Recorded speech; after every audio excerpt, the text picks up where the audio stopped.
आज city B division police station તરફથી આપણે બ્લડ ડોનેશનનો કાર્યક્રમ રાખેલો છે અને બ્લડ ડોનેશનનો જે કાર્યક્રમ છે બહુ સરસ રીતેનું આયોજન કરેલ છે અને અમે જામનગરના બધા જે આ ફિલ્ડમાં જે એક્ટિવ એનજીઓ છે આને સાથે અને બધી જે અલગ અલગ વિભાગની જે કચેરીઓ છે અને ભારત સરકારની જે અલગ અલગ કચેરીઓ છે એરફોર્સ આર્મી નેવી આ તમામને આમંત્રણ આપેલું હતું અને અત્યારે સરસ રીતે બ્લડ ડોનેશનનો કાર્યક્રમ ચાલે છે। हमारा जो कार्यक्रम हो और ब्लड डोनेशन नो एक रेग्युलर कार्यक्रम है। जामनगर में हमारी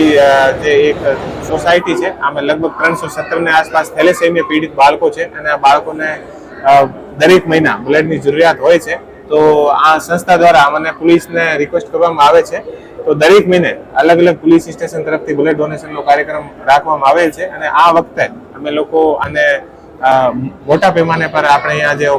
કાર્યક્રમ રાખ્યો છે અને અત્યાર સુધી લગભગ 200 યુનિટની આસપાસ જે આપણે બ્લડ છે આનું ડોનેશન થયો છે। યુનિટની આસપાસ બ્લડનો ડોનેશન થયો છે અને અત્યારે તમે જોઈ શકો છો કે લોકો આવે છે અને સાંજ સુધી સારી રીતે બ્લડ ડોનેશન કરવાની ભારત પાકિસ્તાનના